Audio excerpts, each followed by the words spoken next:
On today's episode of Watch Chair Go, Gabe goes fishing. Oh, you fished the wrong way. You threw it back. It was a catch and release. I didn't like it anyway.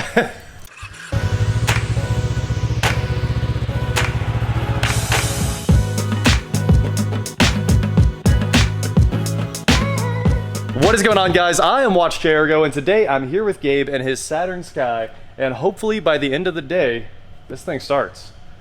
So there's a lot of work to do here. Obviously, everything needs connected. Gabe's in there with the hose clamp tool, hooking up all the hoses for the cooling system on the back of the engine.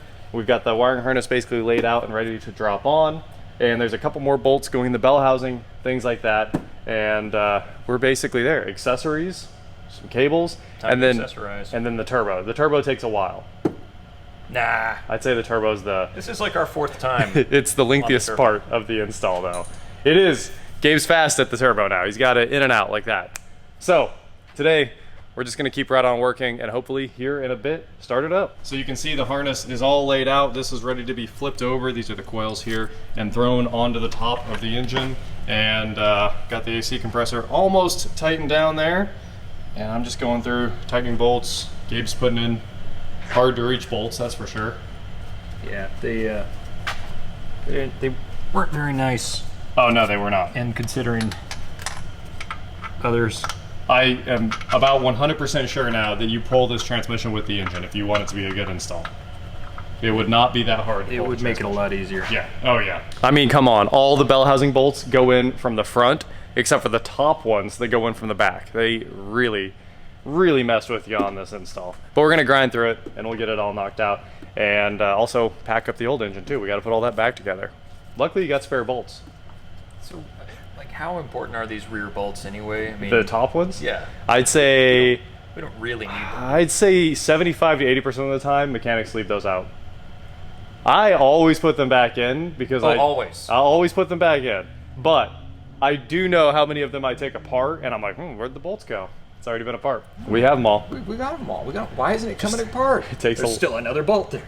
So many bolts in this thing. As you guys would expect, after hours of work today, Gabe has the engine mostly dressed. It took a lot of time to get everything to fall right back into the original places and all that good stuff. We had to do a few things twice as we figured out how it worked, since it's been a year since this came apart. But you can see that basically everything is connected at this point. Oh, I need to put the bolt back in the dipstick. That's one of the last things.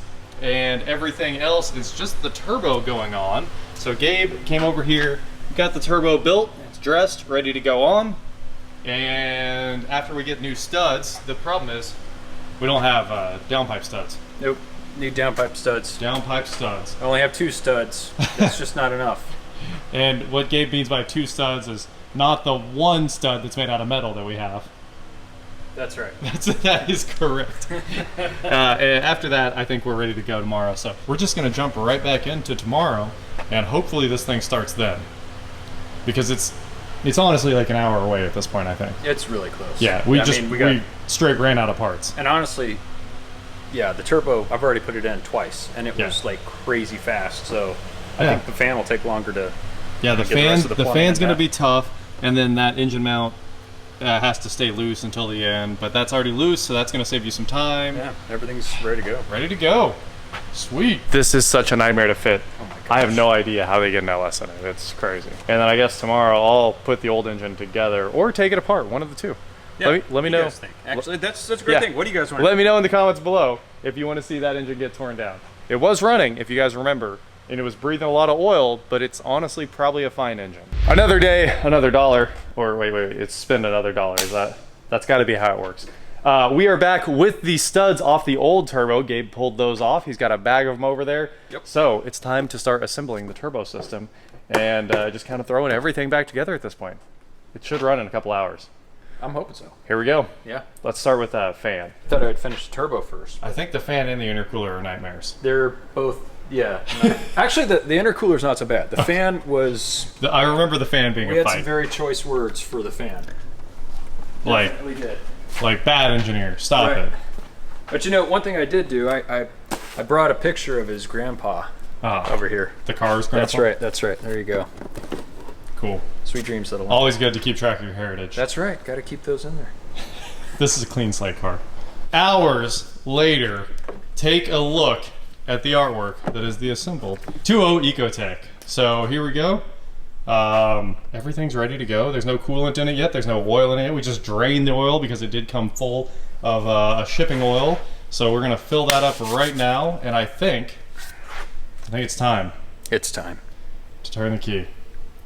We'll do a first start without coolant because obviously we don't want to fill it and then find out something was wrong. Right, but we don't want to do a first start without oil, so we're gonna do that. All right, let's do that. Backed by popular demand, it's John Ross's Bluetooth funnel. I promise you guys, I fully winged this pour. Gabe can attest, and I have not spilled one drop. I, Gabe, being of sound mind, do a test. Do not make me laugh while I'm doing a Bluetooth pour. This is dangerous. So yeah, we got the entire bottle in. It takes like 4.9 quarts, so we're just dumping the entire bottle straight into the engine.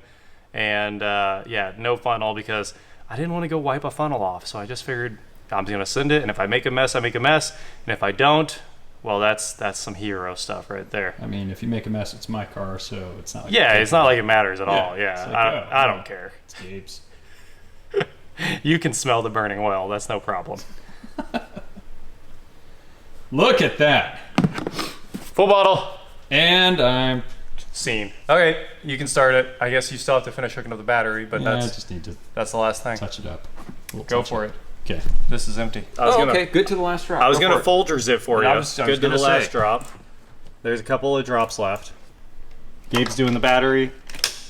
All No that's left drops is the negative terminal there. That's done. A couple more drops.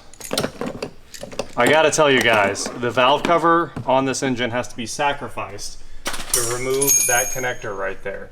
There is no way to get a quick disconnect tool in there. I would actually like to know how the GM guys do They this. don't. Like, if you can, They don't. Somebody comment. They replaced the valve cover, absolutely. So that connector has to come off with the valve cover, and what we ended up doing to move it, because we didn't want to change the valve cover and re-RTV it, was cut it off the old one, and then take 4 screwdrivers and depress each of the quick disconnect tabs, and it took an unbelievable amount of work. It took 3 of us. We had 3 people, 1 person pulling and 2 people running the 4 screwdrivers. That's what it took to get that thing off. And I promise you guys at the dealership, there's no way they can do that other than cutting it off the valve cover or just changing valve covers when they change engines. It's that guy right there. You can see there's no way to get a tool in there or anything. It's literally touching the valve cover. Hey, my trunk is ajar. Can you be a lamb and take care of that for me? No, I don't want to deal with the jar. Okay, cycle it a couple of times, man. We're gonna go straight to the hope it works. All right, here we go. No gas, no clutch, no pedal, just Oh, yeah. turning it over. You still need the clutch. Yeah, I guess I do. Pump it a couple times too. We'll see if the clutch explodes after you pump it a few times. I haven't heard any big pops. Does it feel like you have a clutch? Sort of. Halfway. I think I can hear it under there. Let's get in there. Cycle the key again while you're doing it. Hey, there, the fuel line just did its little jump back, so it's got fuel pressure. Do it one more. I've got a clutch now. One more time. Go ahead. I don't see any leaks. Nothing spraying. Nothing spraying. I think you're good.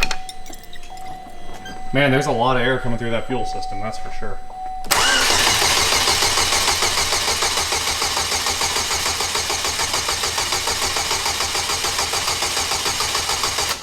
That's not great. No, we're just giving it a break. I mean, like you said, it had a lot of air.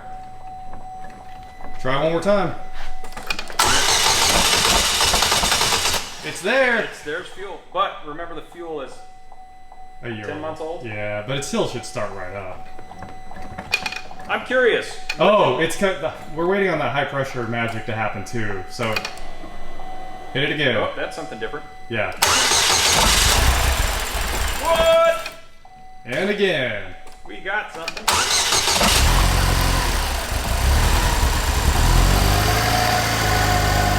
It runs! Oh, hey. There's that residual oil we had. The whole exhaust was full of oil. It's like Weston is back. Weston Chamberlain doing burnouts.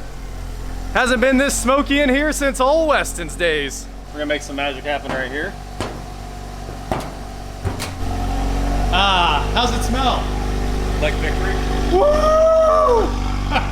I'm so happy to have an oil burning exhaust instead of one that's full of coolant. Because the coolant ones literally make us sick. Like usually. Oh yeah. Yeah, this is no big deal. This we can deal with. This smells delicious. And I fired up a big fan. Nice. I'm a big fan. Look at it, watch. You can see the air like getting ripped through here. Prepare for all the, you guys did it wrong and the new engine's blown up. There, get all the oil burning from the old exhaust. Manifold and all that stuff. This thing's gonna burn so much oil off. Oh, shut it off. Coolant. Oh, yeah. That was almost a minute with no coolant, I guess. So we're gonna back it down, fill it back up.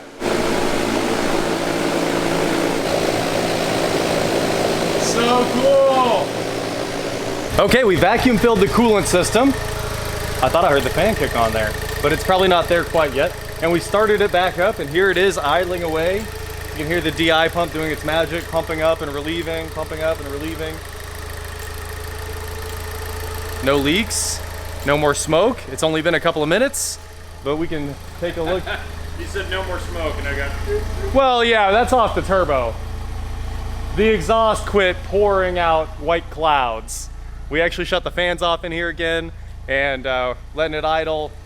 It's up to temp now. It's at like 180, right? 200? 199. 199, all right. Oh man, my oil life's only 18%. Oh, you should probably reset oil life, I would say. Probably do that. You can even reset engine life if you know that button. That was a joke. All right, for some reason the battery light is on as well and the alternator's all hooked up and we know it should be working fine. So I'm gonna jump in here with the Autel and we got our MS909 here and try to figure out what's going on. Why is there a battery code? That's the last thing to clear and I'll trade you. Coolant 205. Cool. I like that. New thermostat.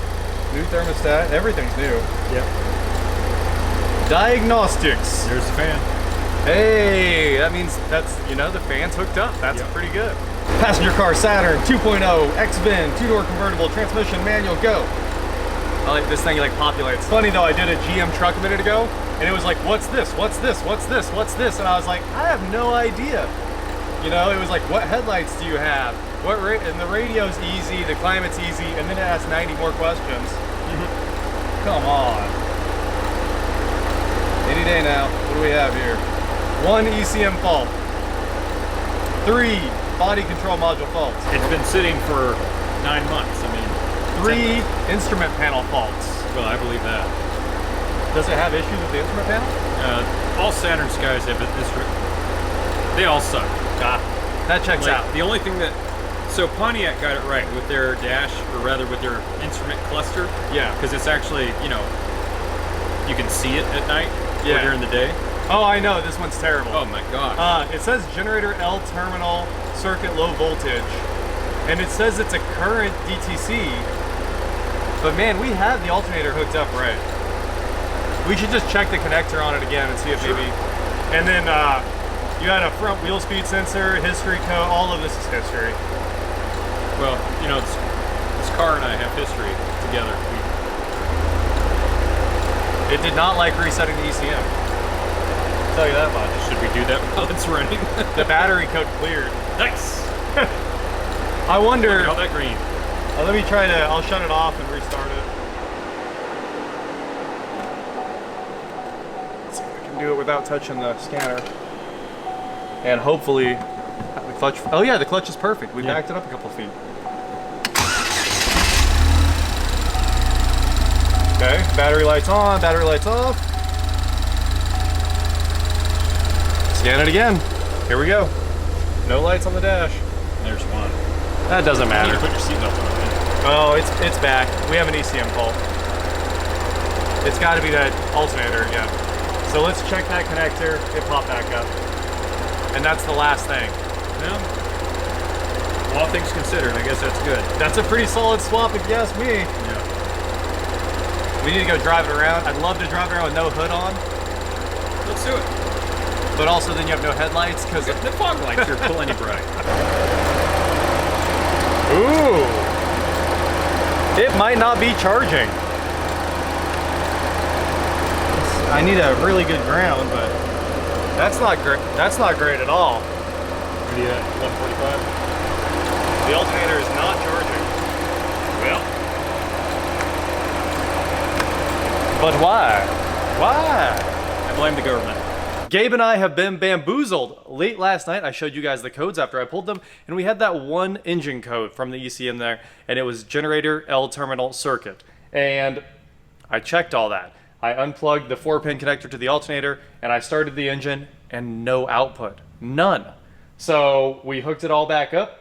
I did find a missed ground. We hooked that up. We put it all back together. It is not charging. All we can get over there at the meter is 11.72 volts, which is where the battery is resting right now. This alternator does not charge, so we went to get a new one. And we called every single shop in this city, and there are none. So of course we hit up O'Reilly's, ordered one, and it will be here on Tuesday. So unfortunately, this thing is dead in the water until Tuesday. He could probably drive it home. His drive home's about 30 minutes. I think the battery could keep this thing running for about 30 minutes.